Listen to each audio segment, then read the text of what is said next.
بسم اللہ الرحمن الرحیم، الحمدللہ والصلاة والسلام علی رسول اللہ۔ شرک سے پناہ مانگنے کی دو دعائیں۔ معزز سامعین اکرام، یاد رکھیں شیطان کا اصل ہدف انسان کو شرک میں ملوث کر کے ہمیشہ کے لیے جہنم پہنچانا ہے۔ اس لیے تو آپ صلی اللہ علیہ وآلہ وسلم دنیا سے جانے سے پہلے ہمیں جو ہے وہ شرک سے پناہ مانگنے کی دو دعائیں سکھلا کر گئے ہیں۔ صحیح الجامع صغیر کی روایت حدیث نمبر 3731، نبی صلی اللہ علیہ وآلہ وسلم کا فرمان کہ جو شخص یہ دعا پڑھے گا اللہ تعالیٰ اس سے چھوٹا اور بڑا شرک جو ہے وہ دور فرما دیں گے۔ اور وہ دعا کیا ہے؟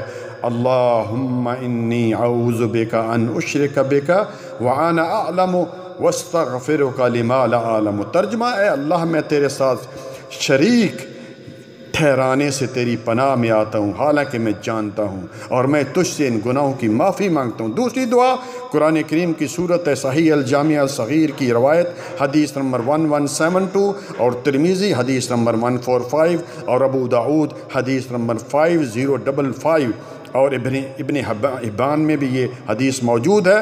حضرت انس رضی اللہ تعالیٰ عنہ اس حدیث کے راوی ہیں، کہتے ہیں قال علی رسول اللہ صلی اللہ علیہ وسلم اقرأ قل یا ایھا الکافرون عند منامک فإنا براءۃ من الشرک۔ حضرت انس رضی اللہ تعالیٰ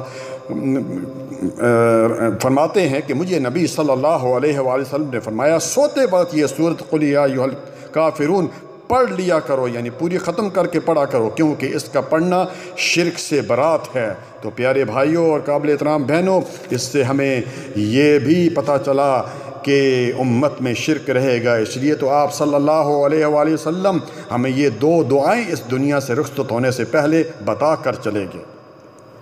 اسی طرح پیارے بھائیو ایک اور حدیث ہے جس میں یہ ہے کہ شرک انسان کے اندر اس طرح داخل ہو جاتا ہے جس طرح چونٹی کی چلنے کی آواز سنائی نہیں دیتی۔ دیکھیں آپ، بکری آئے آواز آتی ہے، حتیٰ کہ بلی آئے آواز آتی ہے، لیکن چونٹی جو ہے چھوٹی سی مخلوق ہے، اس کے چلنے کی آواز آتی ہے؟ نہیں آتی۔ اسی طرح انسان کے اندر یہ شرک داخل ہو جاتا ہے۔ اس لیے پیارے بھائی یہ دونوں دعائیں ہر وقت پڑھتے رہا کریں، نماز کے تشہد میں یعنی درود پاک پڑھنے کے بعد، اور بعد میں سجدوں میں بھی یہ دعائیں پڑھا کریں۔ اللہ تعالی ہمیں شرک جیسے بڑے گناہ سے بچائے اور توحید پر خاتم ہو، آمین یا رب العالمین۔ اور پیارے بھائیوں، آخر میں ایک بات کہوں گا، تھوڑی سی کڑوی ہے۔ بعض مولوی اور جہلی پیر اپنا دھندا چمکانے کے لیے درباروں اور خانقاہوں اور مزاروں کے مجاور جو ہیں یہ بات باور کرتے ہیں کہ یہ شرک ختم ہو گیا۔ ہاں، ایک حدیث ملتی ہے کہ شرک نہیں ہوگا، لیکن پوری امت سے شرک ختم نہیں ہوگا، کیونکہ قرآن کریم کی دو آیات اور نبی صلی اللہ علیہ وسلم کی بہت ساری حدیث ہیں۔ سورۃ انعام آیت نمبر 82 میں اللہ تعالیٰ نے کیا فرمایا؟ الذین آمنوا ولم یلبسوا ایمانہم بظلم اولئک لہم الامن وہم مہتدون، کہ وہ لوگ جو ایمان لائے یعنی مسلمان ہو گئے، پھر انہوں نے اس ایمان کے ساتھ شرک کی ملاوٹ نہیں کی، ان کے لیے دو انعامات ہیں، ہم ان کو امن بھی دے دیں گے اور اس کے ساتھ ہم ان کو ہدایت بھی دے دیں۔ اس لیے تو ہمارے ملک میں امن نہیں ہے۔ شرک سے بچیں میرے بھائی، امن بھی اللہ تعالیٰ کا وعدہ ہے وہ دے دے گا۔ اسی طرح سورۃ یوسف آیت نمبر 106 اللہ سبحانہ وتعالیٰ نے کیا فرمایا؟ وَمَا يُؤْمِنُ أَكْثَرُهُمْ بِاللَّهِ إِلَّا وَهُمْ مُشْرِكُونَ۔ اللہ اکبر، کہ بہت سارے لوگ ایمان لانے کے بعد مشرک ہیں، کلمہ گو مشرک ہیں۔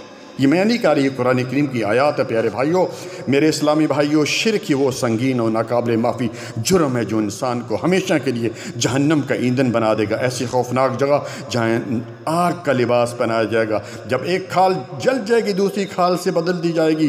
کفر اور شرک پر مرنے والا انسان اپنی نجات کے بدلے زمین بھر سونا بھی دینا چاہے گا، ہرگز قبول نہیں ہوگا۔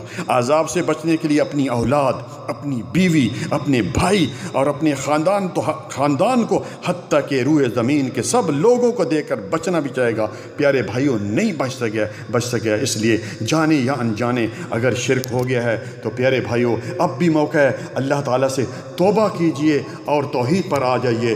جزاکم اللہ خیراً، بارک اللہ فی۔ اور آخر میں آپ لوگوں سے گزارش کروں گا کہ جو بھی اس درس کو سنیں، اس درس کو آگے پہنچائے تاکہ لوگ جو ہیں وہ اس شرک سے بچیں اور جنت میں چلے جائیں، اور یہ آپ کے لیے بھی صدقہ جاریہ ہے۔